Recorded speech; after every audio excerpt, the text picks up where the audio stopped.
کیا آپ کو یاد ہے کہ داؤد بادشاہ نے سوچا تھا کہ وہ اپنا گناہ چھپا سکتا ہے جو اس نے بیت شیبہ کے ساتھ کیا تھا؟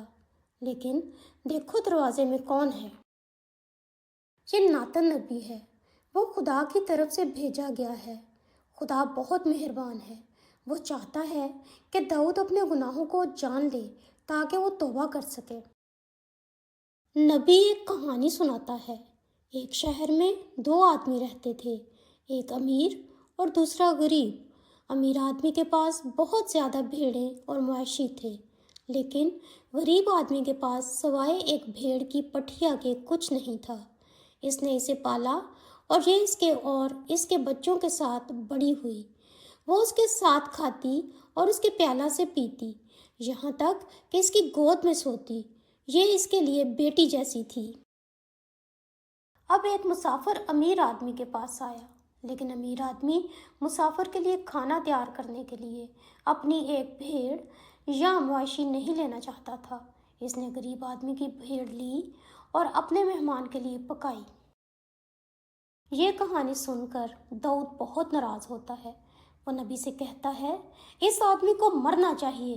اسے اس بھیڑ کے بچے کے لیے 4 گنا زیادہ قیمت ادا کرنی چاہیے، کیونکہ اس نے ایسا کام کیا اور اس کو اس پر ترس نہیں آیا۔ پھر ناتن نے داؤد سے کہا، تو خود وہ آدمی ہے۔ سن، خدا کے الفاظ یہ ہیں، میں نے تجھے پورے ملک کا بادشاہ بنایا، میں نے تجھے بہت سی نعمتیں دیں، تو نے وہ کام کیوں کیا جو خدا کی نظر میں برا ہے؟ تو نے اوریا کو مرنے کے لیے مجبور کیا، تو نے اس کی بیوی کو اپنا بنا لیا۔ میں تجھے اور تیرے خاندان کو سزا دوں گا۔ پھر داؤد نے اعتراف کیا، میں نے خداوند کے خلاف گناہ کیا ہے۔ جب ہم جانتے ہیں کہ ہم نے غلط کام کیے ہیں تو ہمیں بالکل یہی کرنے کی ضرورت ہے۔ ہمیں خدا کے سامنے اپنے گناہوں کا اعتراف کرنے کی ضرورت ہے، پھر وہ ہم پر رحم کرے گا۔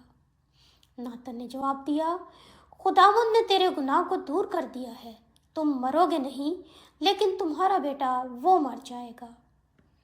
جب آپ اپنے گناہوں کا اعتراف کرتے ہیں اور یسوع پر بھروسہ کرتے ہیں تو آپ کو ہمیشہ کی زندگی ملے گی، کیونکہ یسوع خدا کا بیٹا خود آپ کے لیے مرا اور ہمارے گناہوں کی سزا اپنے اوپر لے لی۔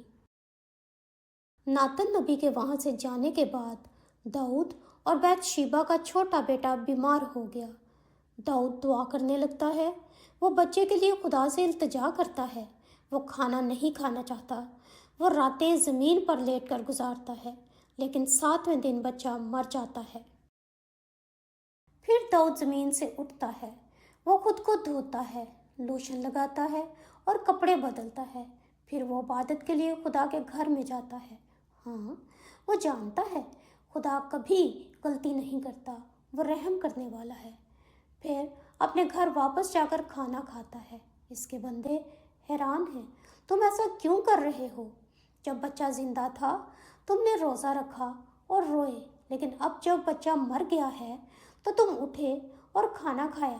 داؤد نے جواب دیا، جب تک بچہ زندہ تھا میں نے روزہ رکھا اور رویا۔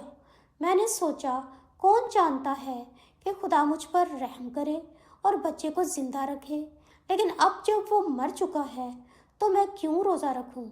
کیا میں اسے دوبارہ واپس لا سکتا ہوں؟ پھر داؤد اپنی بیوی بیت شیبہ کو تسلی دیتا ہے، اور تم دیکھتے ہو خداوند انہیں ایک اور بیٹے سے نوازتا ہے۔ انہوں نے اس کا نام سلیمان رکھا۔ میں نے بائبل میں کچھ خاص پڑھا ہے۔ میں نے پڑھا، خداوند اس سے محبت کرتا ہے۔ کیا آپ اپنے بارے میں بھی یہی جانتے ہیں؟ کیا خداوند آپ سے محبت کرتا ہے؟